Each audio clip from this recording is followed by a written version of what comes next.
hardwood floors. Are you ready to go? You good? You sure? Echoes of our family lore. Great. Good deal. All right, folks. Well, welcome back to Keys to the Gym. We hope that you enjoyed our episode last week with Coach Scott Allen from PVI, or St. Paul's the Sixth. We shared with you a couple weeks ago that we would start with our conference previews. And this week, for episode 7, we are going to kick things off as we start to break down many of the major conferences. And the ACC, given that we are home to ACC country, we this week are going to break down the Atlantic Coast Conference for you. So we're going to give you a breakdown of what happened last year. We will talk about some of the changes that have happened in the conference. It's probably no other time in the history of the conference, maybe with the last time a realignment, that we've had this much intrigue or interesting storylines, but definitely some interesting storylines. Then we're going to break down each team. We're going to give you a little capsule on each team. And then the PG and I, we're going to go ahead and give you our projections for where teams will finish in this new 18-team conference. So exciting things coming up, don't you think, PG? Yes, I'm ready to go. You ready to go? All right, excellent. Well, listen, I think we could probably argue, maybe not argue. I think the ACC is probably top to bottom most years the best women's basketball conference in the country, and I'm sure others could argue. But and then I think it only got stronger with the additions of Stanford, Cal, and SMU. SMU a little bit in transition. Cal we're going to talk about Cal here in a little bit, but certainly I think strengthened, and Stanford is just sort of one of the stalwarts in women's basketball. So, but here's how last year finished. So at the conclusion of last season, it was Virginia Tech at 14-4, NC State at 13. And again, these are in the conference. Virginia Tech 14-4, NC State 13-5, Syracuse 13-5, and Notre Dame 13-5. They were all in that second, third, fourth spots. Louisville at 12-6, Florida State 12-6, Duke at 11-7, University of North Carolina 11-7, and they got off to a pretty good start. Miami at 8-10. They had a coaching change in the offseason, as did Virginia Tech. Georgia Tech at 7-11, Virginia at 7-11, Clemson finished 5-13, BC 5-13, Pitt 2-16, Wake 2-16. So that was how the regular season standings ended last year. And a number of teams continued on into the NCAA tournament or the women's NIT. And then, of course, we have 3 new additions to the conference this year. Stanford and Cal coming out from California. Stanford finished the year overall 30-6 and lost in the Sweet 16. Finished in the Pac-12 at 15-3. And then Cal had a little bit of a resurgent year after a down year in 2022, 2023. Last year finished 19-15, 7-11. When we get into Cal, we're going to talk about they've got something potentially building there, not making anything easier in the ACC. And SMU finished the year 14-16, 8-10. And that's a school that had, like a few others on this list, had quite a bit of roster transition. And we'll talk more about that. By my count, the ACC finished 12-6 in the NCAA tourney. So another really strong year. I mean, this is a conference, folks, that you finish in the top 8 or 9, you're a guaranteed lock to get a bid to the NCAA tournament. But obviously, Virginia Tech had a tough end, losing Liz Kitley to an injury right at the close of the year. Ended up losing in the second round, if I remember, in the NCAA tournament. So that's where things finished in the regular season. I think you'll find that we'll see many of those familiar faces again, but I think there could be some transition. Some quick news and notes. Obviously, as we said, Stanford, Cal, SMU joining the conference. Kenny Brooks departs to take the job at Kentucky, and with him goes Georgia Amor and Clara Strack.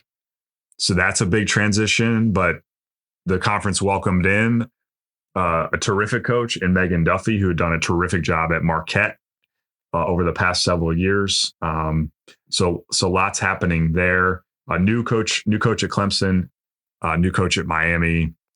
So expect things to continue to evolve with those coaching changes as they take over those programs. The ACC accounted for 27 out of the top 100 recruits. So what I mean by that is of ESPN's top 100 recruiting rankings, 27 of those players ended up in the ACC. I'll give you those breakdowns here in a second. No conference had more. Big Ten and SEC were the next two closest, and they had in the high teens, but 27 of those. Now, listen, that's on paper. So certainly many of these names that we share are going to be names that are not going to be surprising to you. But you just never know. In this era of the increase in transfer portal and NIL, there's a lot that can change from year to year as rosters turn over. But the ACC definitely had strong, on paper, among the traditional rankings, performed quite well. Give you a quick rundown there. So Katarina Koval, number 5th ranked recruit, is started this year at Notre Dame. Toby Fournier at 10 at Duke. Ariana Roberson, 17 at Duke. Amani Berry, number 19 to Louisville. Zemariah Jones, number 21 to NC State. McKinley Randolph, number 23 to Louisville. Tashiana Avant Roberts, 24 to Louisville. So I'm just going to take a quick pause there. There was a lot of transition, right? So with Louisville's roster going into last year, departure of Haley Van Lith to LSU, some players graduating, some players transferring, they still had a very good year. Now it appears they've sort of reloaded. Yeah. Really strong recruiting class coming in among their first year class. We're going to talk about their roster here in just a few minutes. But just as we think Coach Walls' crew is might drop off a little bit, they find ways and to compete and keep their level of competition at a high level. So hats off to that program. We'll talk more about them in a second. Danielle Carnegie, number 29, is headed to Georgia Tech. Blanca Thomas, number 32, another North Carolina native, headed to UNC, started at UNC. Leah Harmon at 33 to Miami. Anae Adams, number 41 to Miami. Ume Kennedy, number 44 to Stanford. Of course, that would have been a Pac-12 a year ago. Chizadi Wright to Georgia Tech at number 49. Devin Quigley, number 50 to NC State. Renwick Bijwoje, number 53 to Stanford. Cameron Mafua to number 56 to Cal. Lainey Grant, number 59 to UNC. Athena Tomlinson to BC at 66. Kale Peterson, number 68 to Virginia Tech. Jordan Zubik, number 69 to UNC. Zyra King, number 76 to Cal. Janessa Cotton at 80 to Duke. Tiana Thompson, 82 to Georgia Tech. Kira Scott, 85 to Syracuse. Harper Peterson, 87 to Stanford. Azila Arenas, 88 to Louisville. And Brianna Hurd, number 99 to UVA. So listen, if the games were won on paper and recruiting rankings meant everything, the league has definitely welcomed a strong class and a high number of these highly ranked.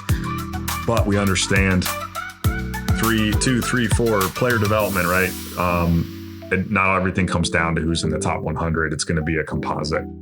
So lots happening in the offseason. The league did not get weaker. The league only got stronger, in our opinion.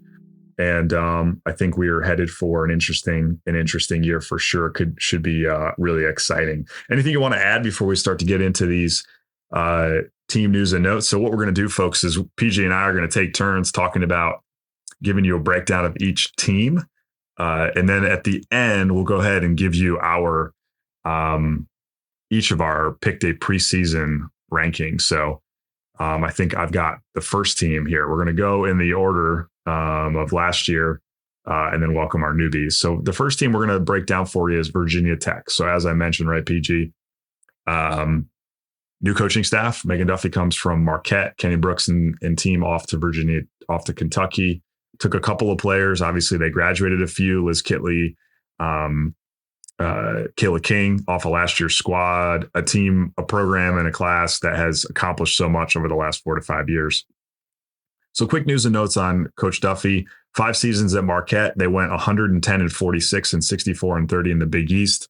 So, and 3 NCAA tournament appearances during that time. It's an experienced staff. Brought in Coach Jen Hoover, who had been on staff the past year, actually at Kentucky, but had been a head coach at both High Point and then at Wake Forest, her alma mater. before transitioning into new opportunities. So they have an experienced staff familiar with the league, staff familiar with the conference in the region. So it wouldn't surprise me if, and they're coming off a second round NCAA tournament appearance. I'm sure some of that impacted by health and wellness of their team. It wouldn't surprise me to see them in the top third if we were predicting just experienced staff, some returning players, and then obviously some new players coming in.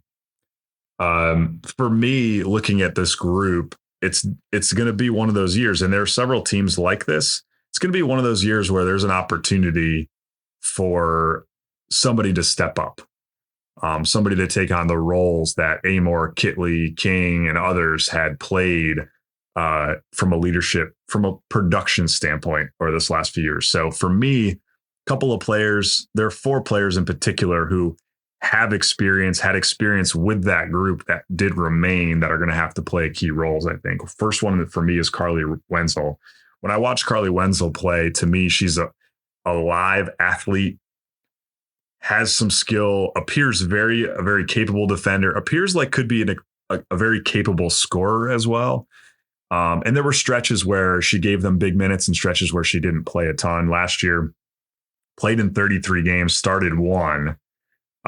Shot at just under 40% from the floor and just over 30% from 3. So stretches, averaged 4 points, 3 rebounds a game, but definitely was a rotation piece for them. And I watch her in her early days at Virginia Tech, and I just think there has to be more there as a player. Matilda Eck, who was a transfer from Michigan State to Virginia Tech, was their 3rd leading scorer last year, shot it at over 40% from 3. And this is a forward, right? So she's kind of she can face the basket a little bit. She can step away from the basket. Very skilled, shot it over 44% from the floor and over 40% from 3. And it is a very good free throw shooter. So look for her to take on a much bigger role, especially on the offensive end. A player that also is intriguing to me that had an important role at times, played in 33 games for them last year, is Karis Baker, daughter of the legendary Vin Baker, out of Connecticut, played in the NBA for a lot of years. But I think this is a player also who has a chance to break out. A very capable shooter at over 38% from 3 and over 40% for the floor. Would like to see her be a little bit better attacking the basket, but could be an intriguing piece depending on how they play under Coach Duffy. But I think that's a piece that's another player. And then Rose Michaud, I thought was kind of a little bit of everything. Strong physical, interior presence, and not a player who looked to score it, but can be very effective off the bench, inside. Maybe see her as a blender. Those are the key pieces for me in looking at this roster going into the season. They added a top 100 recruit in Cale Peterson, who, as a kind of a guard forward, probably a wing guard forward, will interesting to see what kind of a role that she takes on. But this is a team with a lot of transition. But you have to imagine with a decent group of experienced players coming in, experienced coaching staff, that they're going to have this team ready to compete. I'm going to bet their margin for error is not too big. I have them going 8-4 in their non-conference schedule. We'll see how that pans out into the league season. But what are your thoughts on everything that I've shared so far on Virginia Tech? Anything that you would counter? Anything that you think could be a factor for them that I didn't mention? I mean, you were talking about seeing if players, like who's going to be able to step up. So I'm just interested to see what the contributions look like from different players. Obviously, they've lost Kayla King, Liz Kitley, Georgia Amor. I mean, it's just going to be interesting to see them play and see if their style of play has changed. Mm-hmm. So I'm just interested to see what they look like. Absolutely. No, good points. And so we'll see what happens. It's obviously a really interesting time. So we're going to jump into NC State. That's next. Final Four appearance last year at 31-7, 13-5 in the league. And this is a perfect example of a team that really, again, there were that grouping of 5 or 6 teams sort of in that top quadrant of the league most of the year. And I don't see them dropping off a whole lot. This is a team that's certainly talented enough, and experienced coach with Coach Moore, talented enough to make a return run to the NCAA tournament Final Four. And so it'll be interesting to see. I'm predicting them to go 11-1 in their non-conference schedule. They have some interesting matchups early, playing a game against South Carolina, playing Davidson. Davidson, if we recall last year, folks, when we get into the A10, we'll talk more about them because I'm intrigued by them. Davidson got off to a great start and then had an unbelievably sad stroke of luck. So many injuries that they actually had to suspend the play for the remainder of the season. But after getting off to like winning 13 of their first 14 or 15 games, including several wins against Power 5 teams, including a close loss to UNC. But I'll be interested to see how that matchup is for them. And then they're playing Louisville in an event in a non-conference format. But those are 3 games to sort of pencil in as tests for this NC State team early. As I mentioned, returning a crazy amount of talent in my point of view. And they have a strong class coming in that blend of experience on the perimeter with some new players coming in should allow them to blend and build that experience. It's interesting to see what kind of role that Jones, Quigley, and Awu play. So that'd be Zemarai Jones, Devin Quigley, and Lorena Awu. What kind of role they identify for themselves, because on the perimeter, they're going to return Isaiah James, Zoe Brooks, and Sanaya Rivers. And for me, I think you kind of know what you're going to get from Sanaya Rivers. Kind of a player that can affect the game in a variety of ways. She averaged just over 12 a game, but Isaiah James comes back averaging just under 17 a game. And to me, they go as she goes. She shot it just under 35% from 3, over 40% from the floor, very capable free throw shooter, rebounded her position, and a positive assist to turnover ratio as well. So I think it'll be interesting to see what kind of growth and development those 3, James, Brooks, and Rivers, provide them. They'll need to certainly respond to and fulfill some interior presence. So Mimi Collins and River Baldwin are gone. They have brought in some transfers. Caitlin Weimer, Lizzie Williamson should offer them some experience in the front court. And I suspect they will compete for minutes. Lorena Awu, a 20 as well, coming in as a first year athlete. Be interesting to see. And then 2023 prospects, Maddie Cox and Tilda Traeger, both possess length and perimeter skill sets that could offer them depth. So I see that interior, those forward roles, kind of up for grabs those minutes, because they're River Baldwin and Mimi Collins anchored the interior, both averaging just under 11 points a game, but about 14 rebounds a game. So a lot of transition there. But when you have perimeter depth like that, that should give them some time.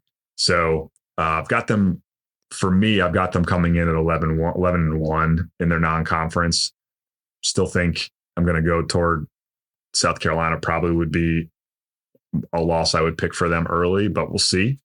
Again, super talented, and I think enough talent on the roster, depending on matchups, to make another Final Four run. What are your thoughts on NC State? Haven't seen them play a bunch last year. I expect them to play really fast, and I expect them to run a lot with the length and the speed, the kind of speed that they have. So I'm just interested to see, like how you said, who will fill in those roles of Mimi Collins and River Baldwin. But I'm excited to see them play. Yep, for sure. Should be an exciting brand of basketball. Syracuse finished last year 24-8, 13-5, made it to the second round of the NCAA tournament. A big step forward for that program under head coach Felicia Leggett-Jack. I'll be really curious. When you have I think one of my observations about Coach Leggett-Jack, just very composed, kind of always making sure her team is in a position to be successful. Obviously did a terrific job with the University of Buffalo program prior to taking over at Syracuse. But the reality is they had one of the best bucket getters in the country last year in Deasia Fair, who's now in the top 5 all-time scorers in in the history. Had a brilliant 5-year career between UB and Syracuse. Whenever you have a player, when things break down, who can go and get you a bucket, right? That just gives you a higher margin for error. They certainly competed defensively. And so Fair's obviously gone. And I think they're going to have to look to players like Georgia Woolley, who's a veteran, to anchor their starting rotation as an experienced player who can add scoring punch out to the 3-point line. It'll be interesting to see if she's able to evolve her game and be a legitimate 3-level scorer. Showed the ability to make the three, but certainly not as efficient. They do not return a ton of proven scores off last year's team. And, a team that finished tied for second. They have some veterans, Isabel Verjao, Dominique Camp. Camp was out last year with a torn ACL, Kira Wood. They all have an opportunity to come in and provide depth and fill some of those vacant spots. And so we're into team 3, and we're already seeing at least 2 of these 3 programs that are in a period of transition, right? With both from a roster perspective, for sure. First and second year players that will need to step in. Olivia Schmidt, the first year guard out of Staten Island, will need to show she's ready to adjust to the rigors of the collegiate game. 5'5", 5'6" guard who spent some time at DME Academy in Florida is very intriguing. Watching some film on her, clearly high IQ as a floor leader, but has shown the ability to score it. She's joined by our teammate Kira Scott, who's a top 100 recruit, coming in at 85, who's a 6'1" wing. Not sure, again, it's the old, how can those players transition to come in and take on responsibilities? But by the time you hit January, you're not freshmen anymore, right? So it'll be interesting to see how they can bring those players along. But 2 intriguing prospects for them. And again, you graduated Deasia Fair. She's scored 22 and a half a game last year. They got Georgia Woolley back, who's their second leading scorer. But then others are going to have to clearly step up and provide them some leadership and fill those vacant roles from a contributions perspective for them to be able to even stay in the middle of the pack of a really competitive league. Thoughts on Syracuse? Their style of play is going to have to change tremendously. I mean, obviously, Deja Fair, every time something broke down, she got them a bucket. So they're going to have to be a little bit more efficient on the offensive end and be able to use defense to create their offense. For sure. So, yeah, I mean, last year they were a pretty effective defensive team. They outscored their opponents by 9 points per game. They held their opponents to less than 30% 3-point shooting, and they shot almost 100 more free throws than their opponents. So, they were about even from the floor overall, but those are 2 categories right there. They also out-rebounded their opponents by typically about 6 per game, didn't foul at all. Not a positive assist to turnover ratio as a group, but I think that's also the nature of the fact that they at times would allow Fair to be the facilitator and creator because she could. She really could. So I agree with you. Your point about style of play, I think they're going to have to adjust and really, again, to your point, be efficient because they may not have, I should say, as much margin without a bucket getter. On to Notre Dame, PG. Notre Dame is yours. So why don't you walk us through your outlook on Notre Dame? Notre Dame last season was one of the top teams in the ACC. They're returning most of their team list this year. Very experienced team, one of the best defensive teams in the ACC last season. They are returning one of their top scorers a couple of seasons ago. She was injured last season. Olivia Miles, she had, I believe, a knee injury last season. So her being back is going to help them offensively. One of the best point guards, I believe, in the ACC, Hannah Hidalgo. She's Notre Dame's motor. She stepped up big time last year when Olivia Miles was out. She's a big presence for them in the backcourt. Huge defensively. Not only her, there's Sonia Citron. She also helps handling the ball, mainly a scorer for them last year. And then KK Bransford, I'm interested to see how she does this season. She could hit a 3. She's can guard. They do also have multiple transfers. Transfer from Pitt, Liatu King, averaged 18 points and 10 rebounds last season for Pitt. And Liza Carlin from Marquette averaged 17 points and 8 rebounds for the Golden Eagles. So I think that Liza Carlin from Marquette averaged 17 points and 8 rebounds last season.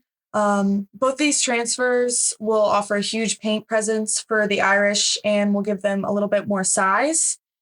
They do have they did get the number 5 recruit in the class of 24, Kate Cavall. She's forward, top 5 in the recruiting class of 24. So I'm interested to see how well they do this season. They're going to be top.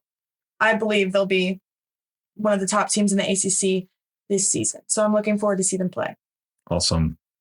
Yeah, I mean, this is to me, this is a Final Four caliber roster with the combination of talent and depth.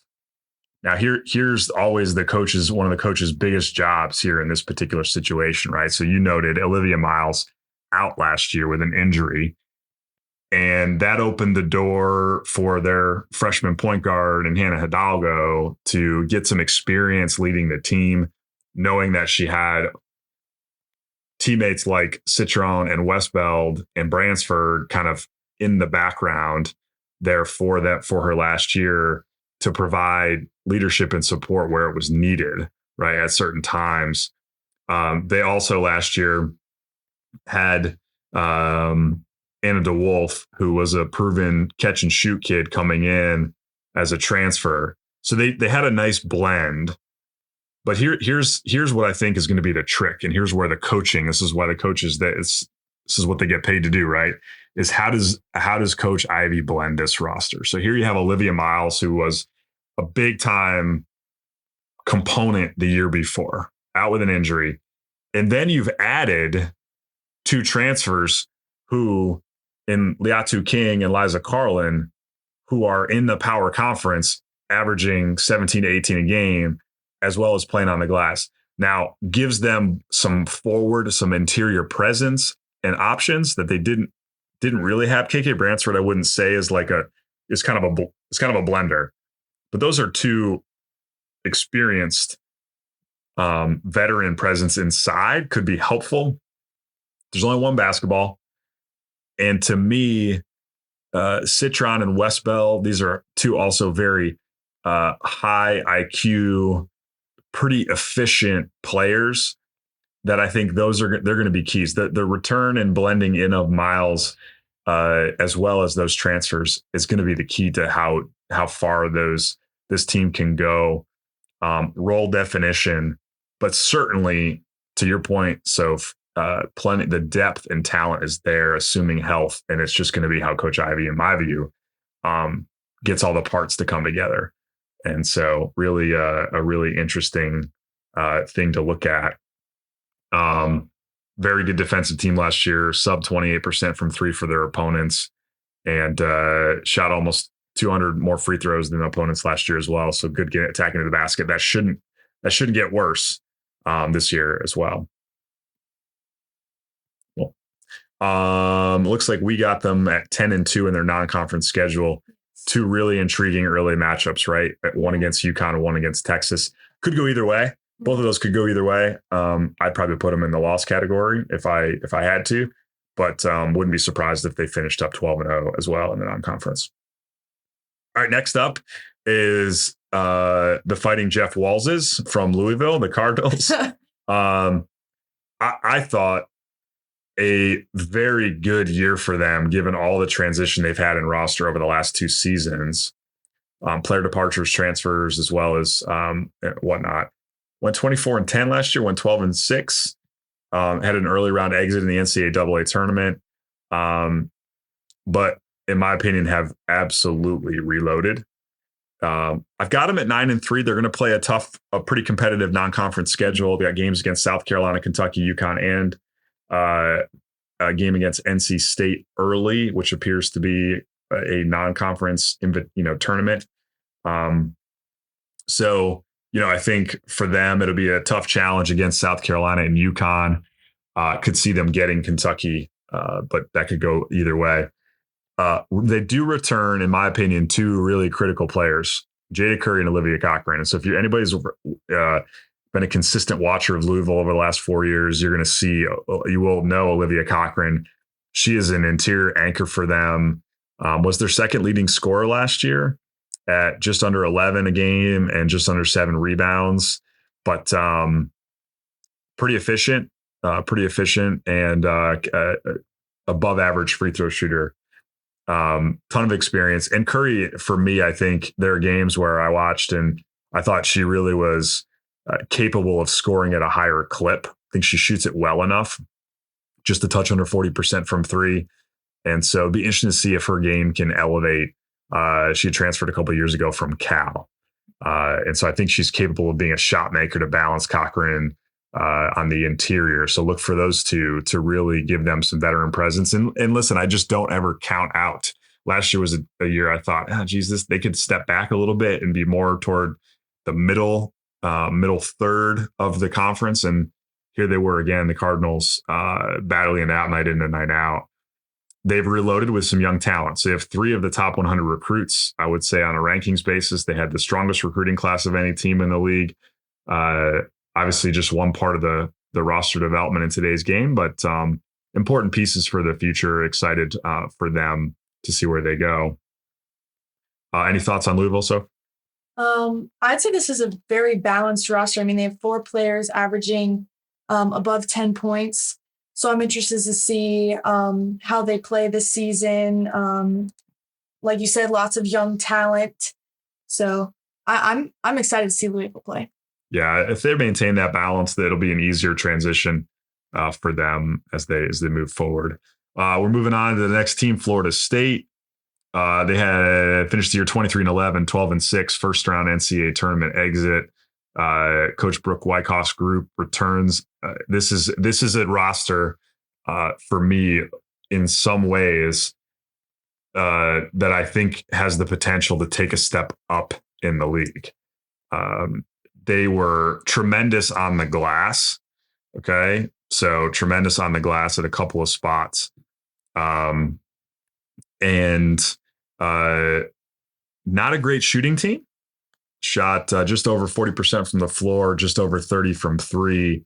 But they returned probably one of the most dynamic players in Tania Latson, averaged just under 22 a game last year at just under 44% from the floor, averaged 4.2. Just a really capable scorer. Also capable of getting to the rim, shot 190 free throws, made 162 at just over 85%. So a capable scorer in and around the basket, getting down. It'll be interesting to see if she can expand her game and become a more competitive three-point shooter. If she can get herself into that 33, 34, 35% from three, now you're really starting to change the game. Very good team at home, 13-3 last year, but an experienced and, to me, dynamic roster. They're returning pretty much all the scoring off of last year's team. They have added some experience as well. So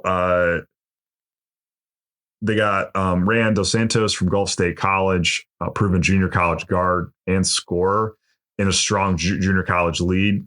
Should add some scoring depth for them at the guard spot as a redshirt sophomore. So they'd have her in the fold for a couple of years. Morelia Chavez, another JUCO transfer from Eastern Arizona College. And then Sydney Bowles from Texas A&M, who's a longer guard at 6 feet. Chavez and Dos Santos proven at the junior college level. I'm sure they're hoping that those two can come in and give them a scoring and depth, but they do return a bunch. So this is really about blending and finding spots. They did not add much from a first-year player perspective. But I do look for Florida State to, if they can mature and get good leadership out of Amariah Gordon and Tania Latson and get that scoring, all that scoring that's returning, absent Sarah Bajetti, they should be in a pretty good spot. And I think they could definitely keep themselves in that top third again this year. Any thoughts on Florida State, PG? I mean, lots of experience, as you said. Interesting to see how the team works together.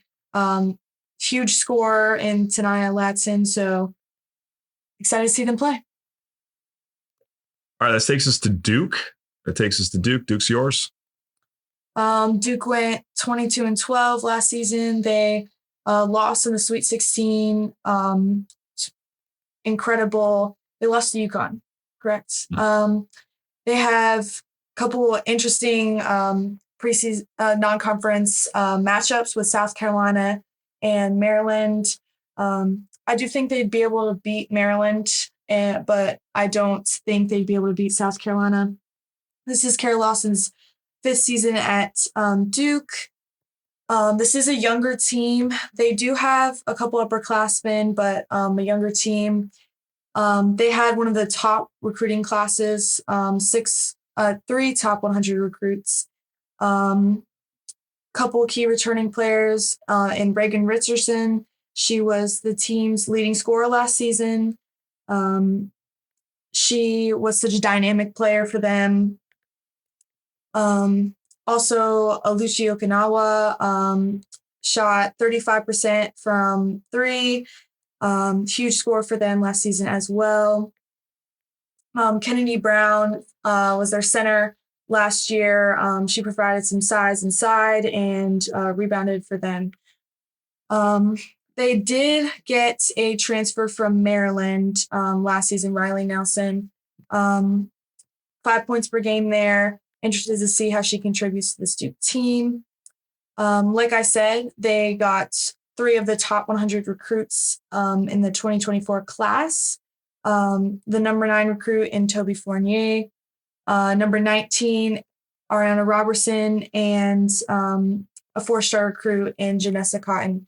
So interested to see how these freshmen come in and contribute to this talented Duke team this season. What are your thoughts?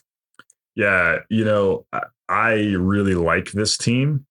So a few things stand out to me overall, and that is they're returning a bunch of experience. So Richardson, Okinawa, and Brown were all starters last year. The scoring for them was really balanced. So they outscored their opponents by 11 points per game. They out-rebounded their opponents by almost 7 rebounds per game. And they were a very good free throw shooting team. Now, a gap for them is they did foul more than their opponents. So their opponents did shoot more free throws. But defensively, this isn't surprising. Defensively, they were very good physical, long defensive team. I don't expect that to change. Richardson's a very capable scorer. I expect her to continue to do that. They didn't shoot it great as a collective group. I don't feel at just under 32% from the 3 on the season. Did take 608, so they took almost 70 more than their opponents. I will be curious to see what kind of contributions they receive from their first year students, first year players. Now they did get an early entry last year. Lou Baddison from Belgium did not play, but was early enrollee. So hopefully that development time has helped her.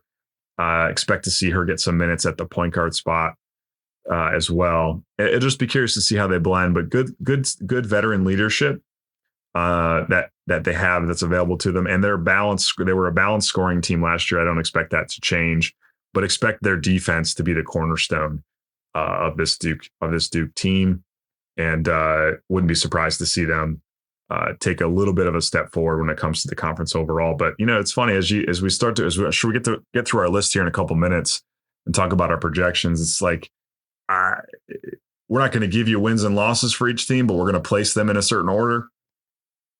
I think there are a couple of groupings of teams that could go either way. Yeah. So on to UNC. So right down the road, 8 miles down the road from the Dukies. What do you got for us on UNC, PG? UNC went 20-13 last season. They lost in the second round of the NCAA tournament. My non-conference schedule predictions, I have them going 7-3. Couple of tough matchups for them early in the season. They do have an interesting matchup with North Carolina A&T, so I'm interested to see how that one goes. This is Courtney Banghart's sixth season as their head coach.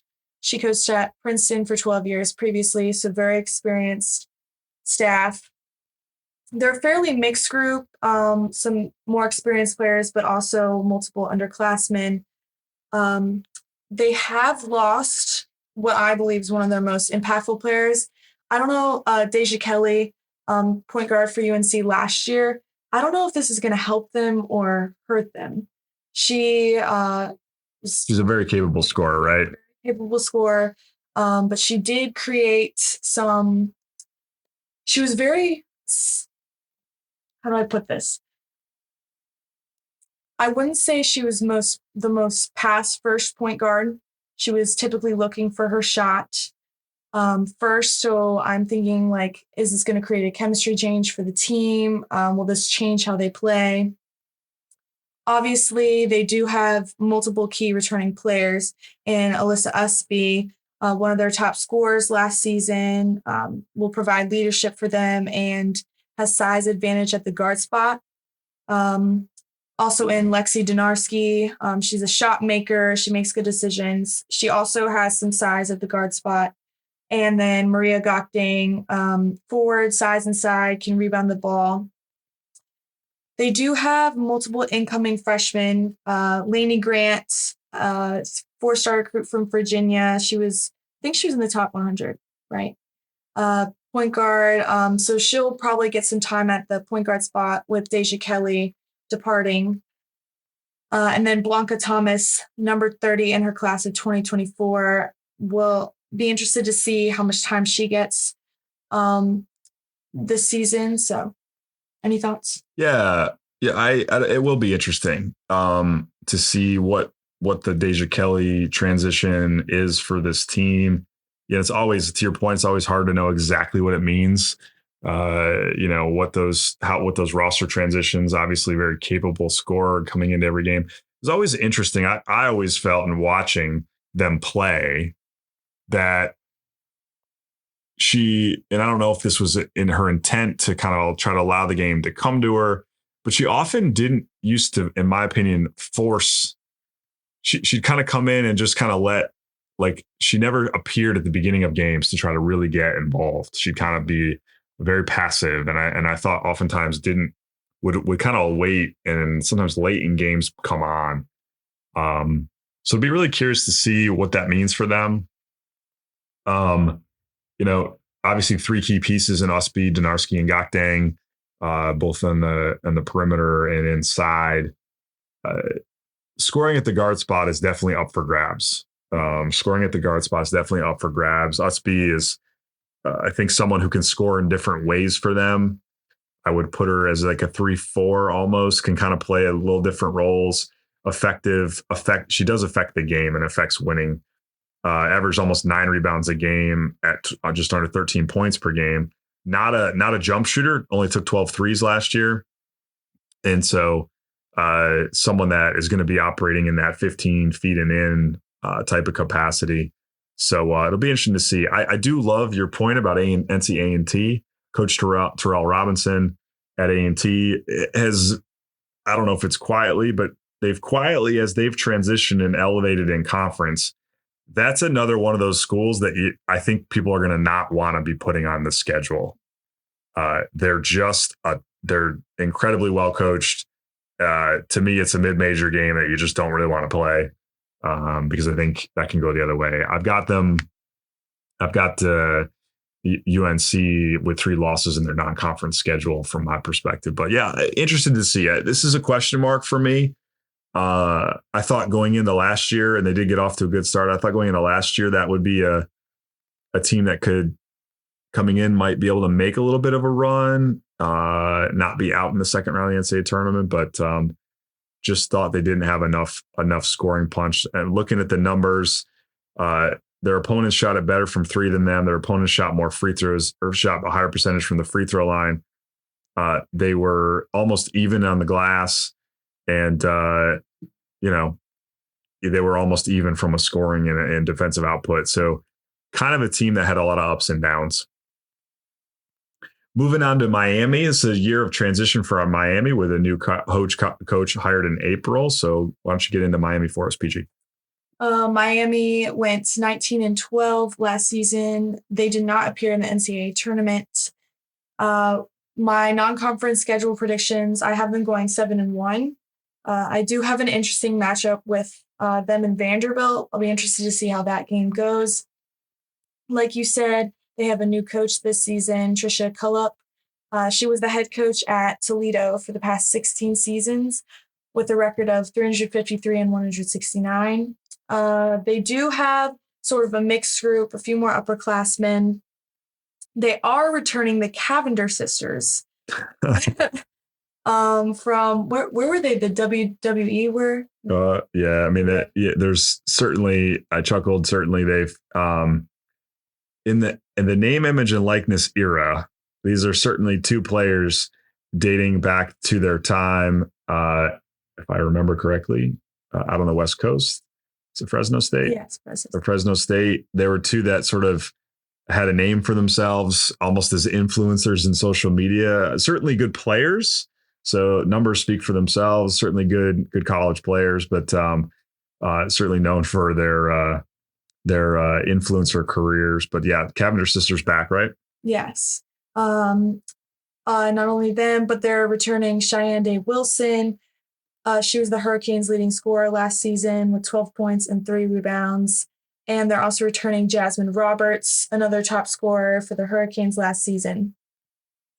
They do have a transfer, Natalesia Marshall from Notre Dame forward. Interested to see how her presence will help the Hurricanes. They do have multiple recruits in the top 100. Leah Harmon, number 33 in the class of 2024, 5'6" point guard. Anae Adams, number 41 in the ESPN rankings class of 2024, also a point guard. So interested to see how they battle it out for minutes if they are able to get any. And Simone Pellish, top 100 in the class of 2024. So interested to see how, with the Cavender sisters coming back, where they'll take Miami. Yeah, depth should be better. Depth should be better. Margins were pretty thin in terms of wins and losses last year. At a lot of the key categories, almost even across the board, just slight edges here. And again, when you're looking at a team that's basically 500 in the league and 19-12 overall, obviously probably had enough non-conference games to push the record in that direction. But certainly plenty of capability here to work with, and new coaching staff who had a lot of success as you mentioned. So be curious to see again this along with probably UNC, Florida State, Syracuse, kind of like, okay, where does all this go? Because there's just a lot more question marks in some cases than there are. But the roster here seems like it's in a pretty good spot. This brings us to Georgia Tech and Coach Nell Hutchins. I've got them. Last year they were 17-16, 7-11 non-conference record. I'm predicting this year they'll go 9-3 in the non-conference. Some interesting matchups. Really curious to see how they've got Nebraska, Georgia, Mississippi State, and Oregon. These are all programs that are, I think, good measuring sticks for them in terms of the progress that Georgia Tech could make. They are returning all 4 of their top scorers from last year's team, and on paper brought in one of the strongest recruiting classes in the conference, with 2 of the more highly related players in Chazati Wright and Daniel Carnegie. They did also bring in first years Gabby Grooms and Tiana Thompson, which were highly recruited, just outside of that top 100 grouping. The interesting thing last year is that they sort of had stretches where there were some lopsided scores. And then when I looked at their 11 losses in the ACC, 5 were by less than 5 points. So, it's a tough thing to be sure. In addition to their first year recruiting class, they did bring in experienced forward Zoisha Smith from Georgia, who will be in her 5th year. And while she wasn't a 20-point-a-game scorer, was a solid presence for Georgia inside. So it should just add a little bit of experience and depth. not a great defensive team. So that's, I think, a key. They were basically an even defensive team. Scored 67, gave up 67 a game. Um, uh, you know, not a great shooting team. Shot under 30% from three. Shot about 70% from the free throw line, but didn't blow their opponents away. And they weren't a great rebounding team. So they were, one less, just under 37 a game. Opponents were getting 37 a game. Coach Fortner's an experienced coach, comes from a great coaching tree. And this is a program that she's had success at. I think they're in a spot where they've got a combination of some good young talent coming in that I'm sure they're excited to develop, along with some returning players that gave them a lot of minutes last year. I definitely will expect Georgia Tech to take a step forward in their performance in the league, reverse some of those early lopsided losses from last year, and play a really competitive schedule. Any thoughts there, PG? I'm interested to see, you said they're returning all four of their top scorers from last year. Yep. If they're able to pull out some of those losses, like you said, 5 of their 11 losses in the league were by less than 5. So maybe this season they'll be able to get some of those games. That'll be interesting to watch. Well, again, it's so we're going in order here, folks. We're obviously going to finish with the new conference members, but as we make our way through the league in order of finish, when you start to look at the metrics and what's separating teams that can play on teams that are consistent, have good depth, play both sides of the ball, defend, they weren't a great defensive team last year by the numbers. They had enough scoring, right, overall, to be able to be effective in winning games. I know they had a little bit of health issues here and there, but there definitely was plenty there. So hopefully their depth will push them forward and allow them to improve in some of those areas. But I expect this is a team that's going to take a step forward. Takes us on to Virginia, the Fighting Wahoos, or the Cavaliers. PG, you've got the Wahoos. What do you got for us? The Wahoos went 500 last year, 16-16. I have them going 10-2 in the non-conference. They have a couple of interesting matchups with Oklahoma and Auburn. Those could go either way. Interested to see how those go. This is Coach Agugua Hamilton's 3rd season with the Cavaliers. She's gone 31-31. This is a fairly mixed group, half and half, underclassmen, upperclassmen. They were at the bottom of the ACC last season, but they have brought in a huge recruit and a major transfer. So I'll be interested to see if they're able to turn it around this season. They do have a couple of key returning players. Kaimora Johnson. She was Virginia's leading scorer last year as a freshman. So I'll be interested to see how she's grown as a player. And then Paris Clark, one of their top scorers last season. She'll bring some leadership as a junior. Like I said before, they do have a transfer, Casey Valenti-Pea. She scored 10 points per game at Long Beach State. She's a graduate student, so she'll bring some more experience to this Virginia team. And then they did bring in Brianna Hurd, top 100 forward in the class of 2024. So I'll be interested to see how they do this season. Hopefully they'll be able to take a step forward. Any thoughts? Yeah, no, 3rd season for this coaching staff. Capable scoring team last year at just under 73 a game. So slight edge against their opponents. Did slightly out rebound their teams. Pretty even at the free throw line. Had some capable shooters, but not great as a shooting team overall. But definitely a group that'll be interesting to see if they can build on last year's performance. And again, on paper, I don't look at this and say they've made such crazy strides that they're going to all of a sudden leapfrog other people in the league necessarily. But this coaching staff, as you noted, from Missouri State, had a big run there in the Missouri Valley over a period of years.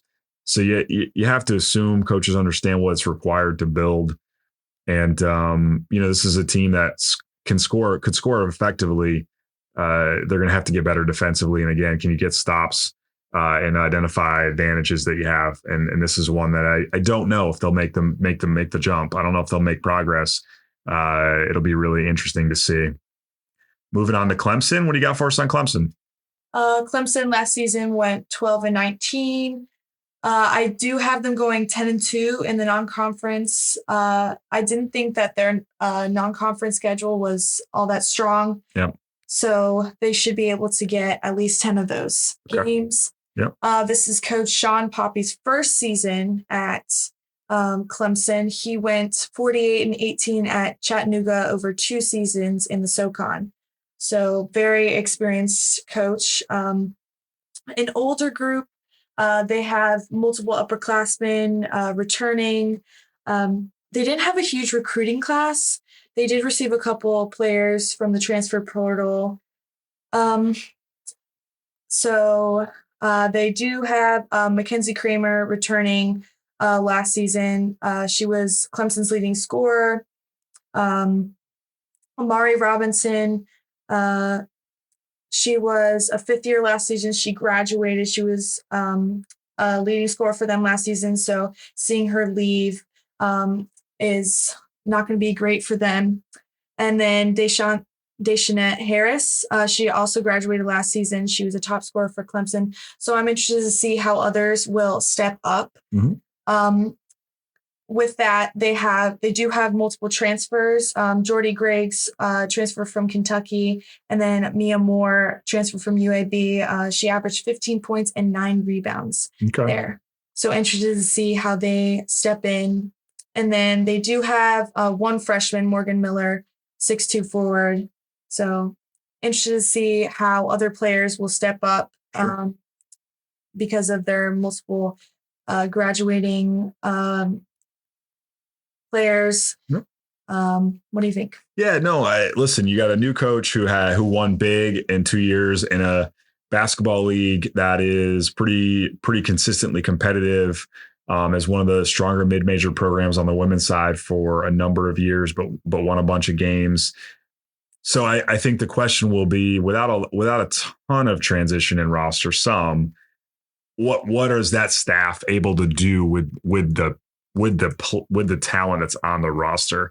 Sometimes change of voice, sometimes change of style can make a big impact. So I'll be curious to see how that goes. As you noted, the non-conference schedule not as strong, so they should be able to get themselves off to a decent start and build some connectivity and hopefully get some confidence. ACC is no picnic, so we'll be able to see what they're able to do.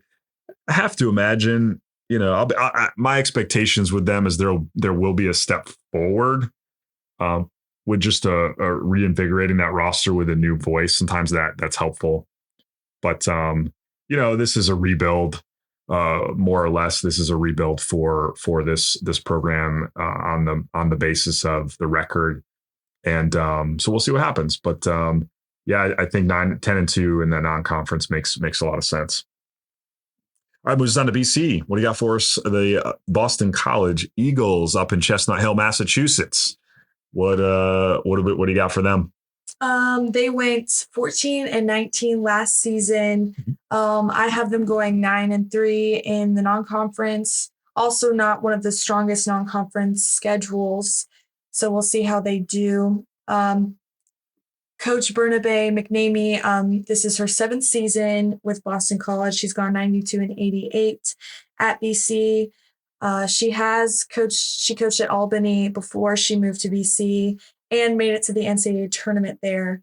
So strong coaching staff. They do have a more experienced group. They're a majority of upperclassmen. They're bringing back all 4 of their top scorers as well as their most impactful players in the glass, with Taya Sideberry, their leading scorer last season, 6'1" forward. She was big on the glass because she leads the team in rebounds as well. Not only her, but they're returning Andrea Daly, top scorer for BC last season. will bring leadership, and she also helps lead on the glass. And then Dontavia Wagoner, top scorer for BC last year, as well as a top rebounder. And Tiana Todd, like I said, they're bringing back all 4 of their top scorers. So I'll be interested to see how others will fit into their system. They did bring in 2 transfers. Savannah Samuel did sit out last season due to transfer rules, but she will be eligible to play this year. 6'1" guard from West Virginia University. And then Kennedy Jackson, redshirt 5th year from Charleston Southern. She averaged 12 points and 5 rebounds there. So their leadership will help the team. They did bring in 2 freshmen, Athena Tomlinson. She was in the top 100 for her class, 5'5" point guard. And then Deborah Cassanda, 6'5" forward, international player from Belgium. So more experienced team. Obviously, as you said about Clemson, this is also a rebuild team. Any thoughts? Yeah, I mean, this is a program that you're looking at, and I think it's a great staff. It's tough. It's tough. Early thought they had some momentum early on in their time at BC. They had a couple of tough transfers, developed a couple of players who ended up elsewhere. And, I think that's the challenge, right? Finding identity, finding a way to grow and build inside of such a competitive league. And, definitely they have pieces here. They definitely have experience. Is this the type of place where you got to try to bring players in, try to figure out what your identity is, develop players for the long term, so that time you constantly have a constant rotation of sophomores, juniors, and seniors who understand what's required? Not sure. I think it could be one of those places, but certainly be curious to see if they're able to find a way to reinvigorate from where they were early. But be curious. It's an experienced coaching staff who's definitely been successful at some different places. Not easy places necessarily. So we'll be looking to see if this experienced group can get them going and get them up over the hump and maybe get themselves to an NCAA tournament bid this year. That brings us to Pitt. Pitt last year, 8-24 overall, 2-16. Tough year for them.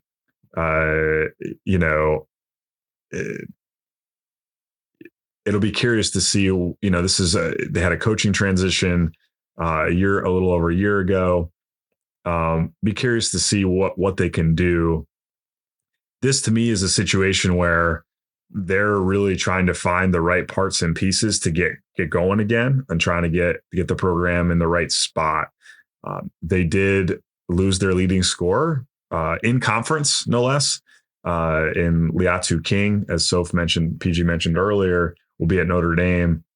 It will be a new look Panthers in many ways through roster acquisition. They will also need to go through some role definition. To add some experience to the roster, Pitt added Khadijah Faye, a grad student, Brooklyn Miles, who will be a senior. Faye spent 4 years split between Texas Tech and University of Texas in the rotation at both places. Not a top scorer necessarily, but a solid rotational player. Also has some international basketball experience playing for native Senegal. Miles comes to Pitt after 2 years at Tennessee and 1 year at Kentucky. And then they've also added Michaela Johnson from University of Colorado, or CU Boulder, excuse me. They've added freshmen Audrey Biggs, or first-year players Audrey Biggs and Kiara Williams. They will need growth from returning players Aaron Battle, who made 19 starts, but played in all 32 games last year for Pitt, along with Marley Wishenitz. They also added transfers Amaya Jenkins from Kentucky and Michaela Elmore from Clemson. So I think there's a lot of question marks. They did add some experience for some players. There's for some of those experienced players, for some of those transfers, it could be an opportunity to create a new role for themselves in a program. But I think for this particular coaching staff, it's going to be this preseason critical to set those roles and responsibilities with this group. But this is what the transfer portal can also do, right? It can also present you opportunities as you're trying to establish and build a program to to bring in some experienced players to help you build and set that foundation, which I think is what they're really working, that staff is working to do here. A lighter non-conference schedule, which again, when you're trying to build, you got to sometimes build some confidence and experience and set the expectations and foundation. I do have them at 10-3 coming out of their non-conference schedule, and we'll see what happens for them if anybody can step up and provide them the scoring punch they need, and then they can establish an identity with this new roster. This brings us to our last returning team, PG, Wake Forest. You got for us before we break down the newbies. So what do you got for us on Wake Forest? Last season, Wake Forest went 7-25, 2-16 in the league, so they're at the bottom of the league along with Pitt. I have them going 7-3 in the non-conference with interesting matchups with Davidson and Villanova. I don't know if they'll be able to get either of those games. We'll see. But this is Coach Megan Jebbia's third season at Wake. Kind of a mixed team, split with upperclassmen and lowerclassmen. They did lose multiple impactful players from last season. Kaya Harrison and Alexandria Scruggs. She was a kind of a blender for them last season.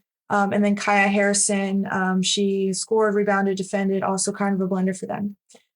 They did get 2 transfers. Emily Johns, 6'1" forward from American. She was in She was All Patriot League last season. And then Tania Jones from SMU. She led their team in assists last season. And then they did get, they have 1 freshman, Aurora Sorbai, from Norway. She played in the 2023 U18 European Championship, as well as the U20, posting average scores of 20. So I'll be interested to see how she contributes to this Wake team this year. Obviously, they're trying to rebuild this program. Any thoughts, Coach? No, I agree.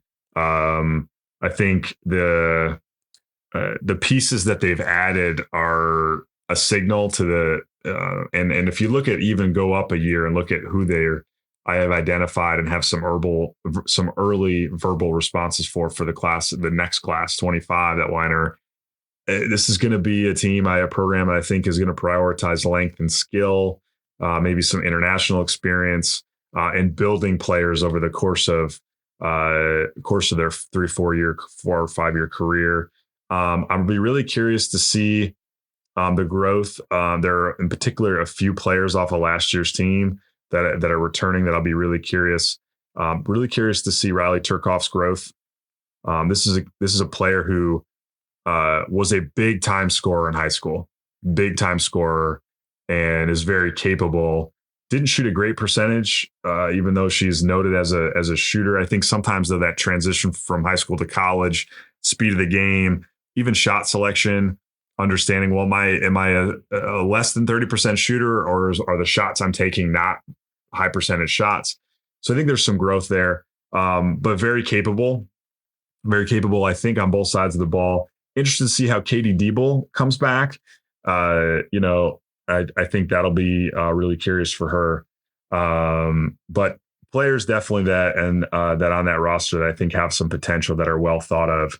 And they're trying to build, right? You're trying to establish again from the ground up. This is a program that's only been to, by my count, 2 NCAA tournaments in its history. But I think a fan base who's hungry for growth and development here. And again, when you're a team who's in this bottom quarter and you're looking up the standings and trying to figure out, like, how are we going to climb? I think it's a little hard sometimes. So I'll be really interested and excited to see how Coach Jebbia continues to build her identity for this Wake Forest women's program as we go forward. And that brings us to our newbies. So kicking things off, women's basketball titan, Stanford, the Stanford Cardinal. Why don't you give us a go on the Stanford Cardinal, PG? What do you got? So I just think the big news is legendary coach Tara Vanderveer leaves. And this is Kate. Decides to move into the vacation stage of life, huh? And this is Coach Kate Pay's first season as Stanford's head coach. They went 30-6 last year. That's pretty impressive. And they went to the Sweet 16. They lost in the Sweet 16 in the NCAA tournament. They did lose 3 key players, Kiki Iriafen, Cameron Brink, and Hannah Jump. Cameron Brink obviously playing in the WNBA, and Hannah Jump graduated. Kiki Iriafen transferred to Southern Cal. So losing those 3 players, I'm interested to see who steps up. But they do have some returning players. I'm interested to see how they contribute. Brooke Dimitri, she'll bring some leadership as a senior. And Talana Lapolo, she handles the ball, but I do believe she will have to step up a little bit more and be a little bit more selfish this season. She's known as a little bit like an unselfish player. She's always pass first point guard, so I'm interested to see how she does this season. They did get one transfer, Tess Heel from Santa Clara, averaging 19 points, 4 rebounds, and 5 assists there.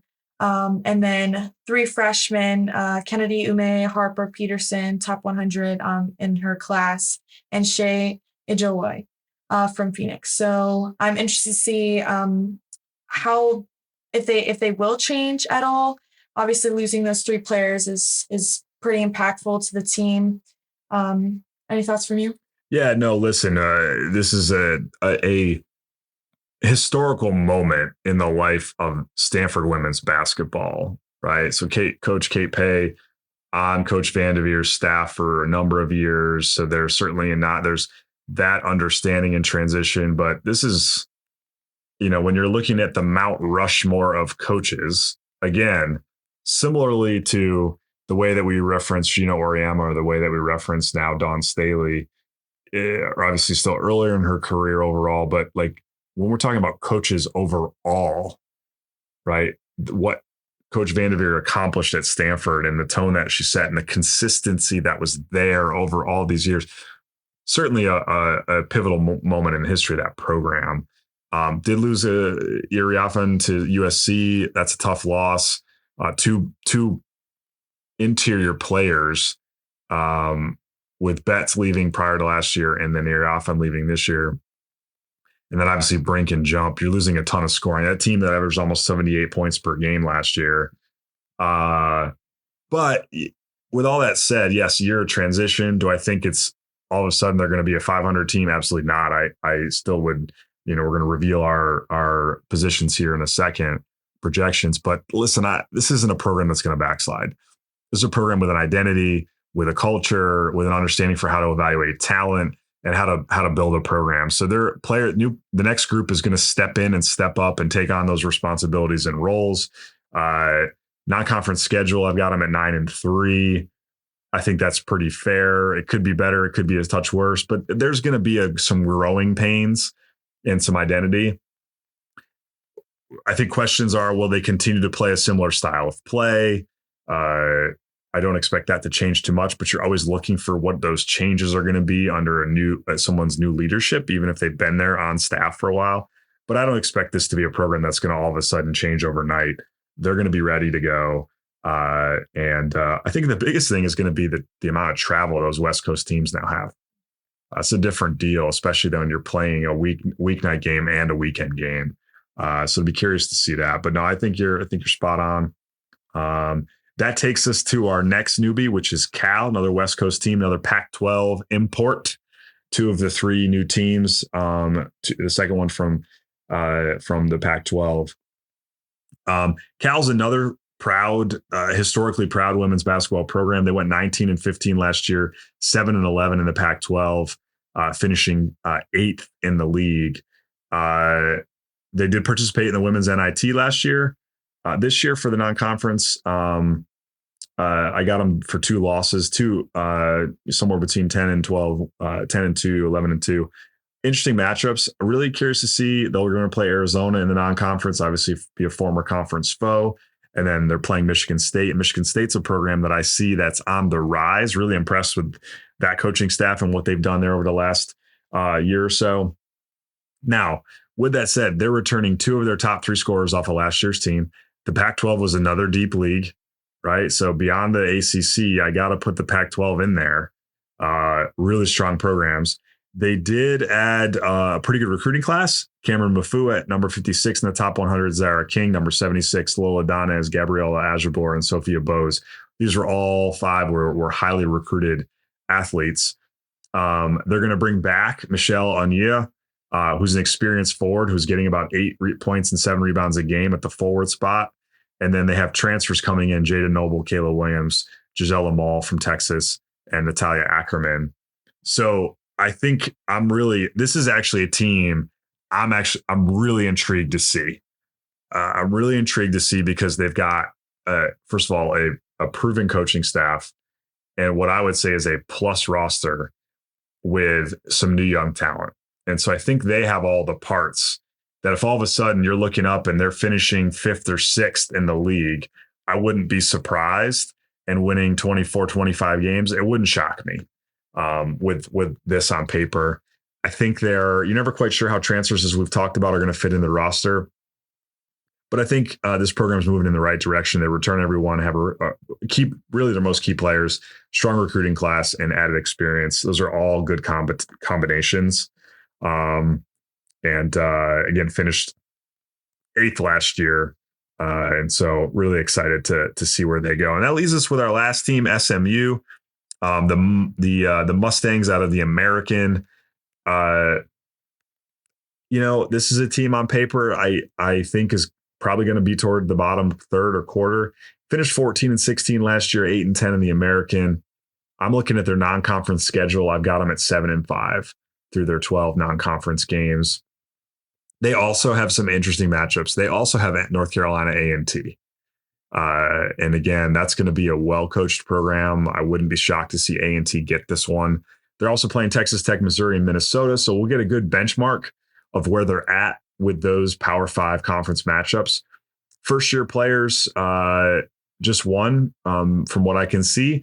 Kiana Cox had a decorated career in the state of Texas. Texas is a basketball-rich state. A lot of great talent coming out of Texas.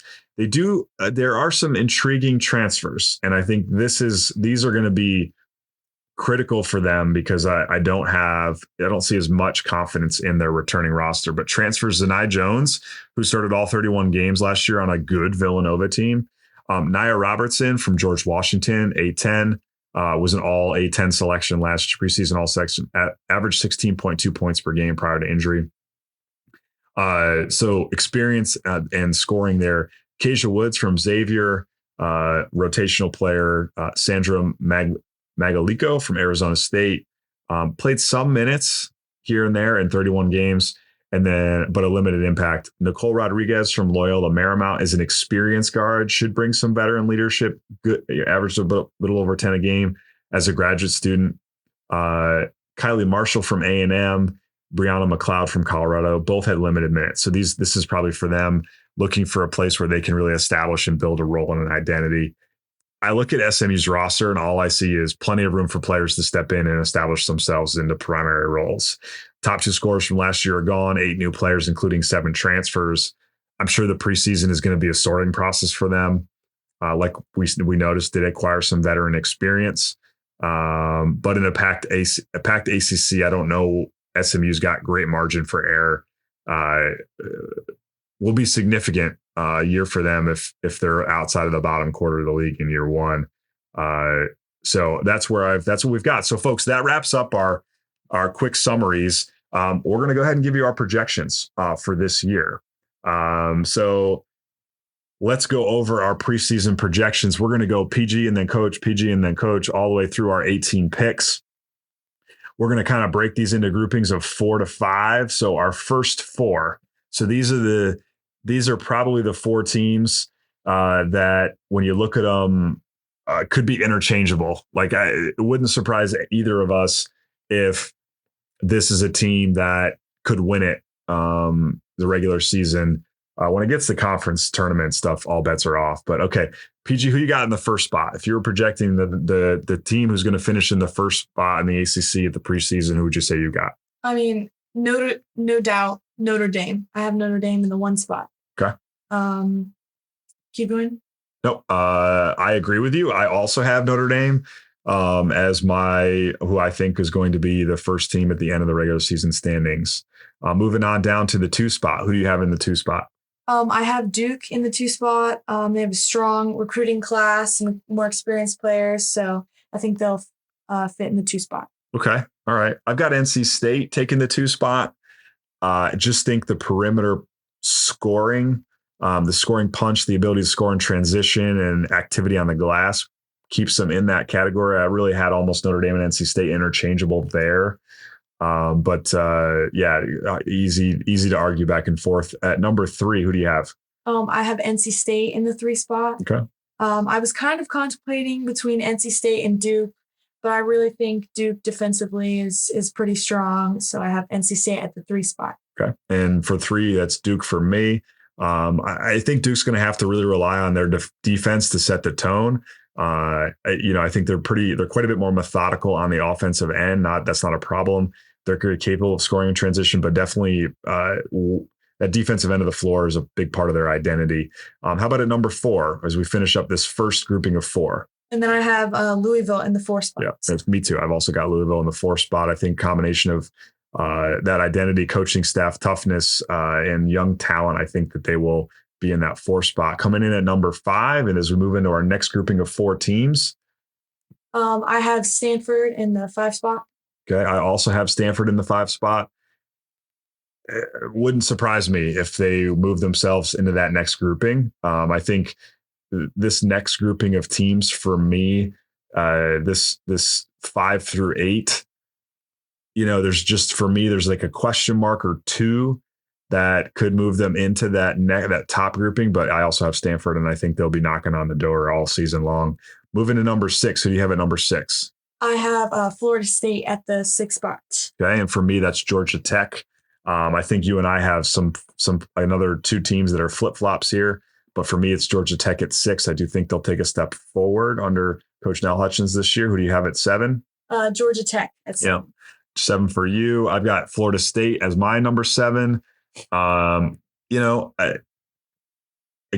think Florida State is, again, a lot of experience and talent returning. At number 8, who do you have at number 8? Good old VTech. All right, the Hokies. Soph's got the Hokies at number 8.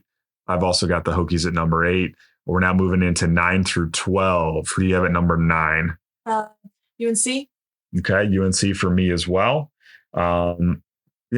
Again, as you start to move down, there's usually some question marks that start to build for some of these programs and rosters. But yes, UNC at number 9. Who do you have at number 10? Cal. Yep, Cal. I also have Cal at our 10th spot. This is a team that I've starred as a newbie. I'm really, again, as I noted when we were talking about the team, I'm really intrigued by this team. I could easily see this team being in the top, anywhere from the top 5, 6, 7 as well, depending on how those parts fit together in their transition. But I have Cal at number 10 as well. Who do you have at 11? Syracuse. All right. At 11 for me, it's Miami. At number 12, who do you have? Miami. Okay. And for me, it's Syracuse. So 2 more groupings that we flip-flopped. I don't know if PG's just doing this to be funny or, and now we're moving into 13 to 18. So this last grouping of 5, who do you have coming into number 13? Clemson. Okay. 13, I've got Virginia slotted in. 14. Boston College. All right. At 14 for me, it's Clemson. At 15 for you? Virginia. Okay. And at 15 for me, it's BC. At 16, who do you have? Pitt. And 16 for me is Wake Forest. 17 for you? Wake Forest. Pitt for me. And then rounding things out, who do you have at 18? SMU. Okay, SMU for me as well. So, folks, there are preseason projections. A couple of different spots where we had teams flip-flop. The Florida State, Georgia Techs of the world, the Miami and Syracuse's, as well as in that bottom third, bottom quarter, that grouping of Clemson, BC, Virginia is an area that we see some closeness as well. This is a league, folks, carrying 18 that could very easily, depending on how the non-conference goes, could very easily put 10 teams in next year's NCAA tournament. They had a pretty strong showing and a pretty strong results this year as well. But that's where we've got it, folks. we'll put this out. We'll put our list out for you to take a look at this week. Interested and curious to see who you think is going to win. We'll run a little poll. But I'm excited, PG. This should be an exciting year, a competitive year again in the ACC. But any final thoughts, anything that you want to add before we sign off today? I'm just ready for this season. Yeah, let's just, it's time to rock and roll. It's time to rock and roll for sure. All right, folks, listen, thanks for tuning in with us for our ACC preseason projections and preview. Should be an exciting year. We're going to keep breaking these conferences down as we go along. I hope you all have a great rest of your week.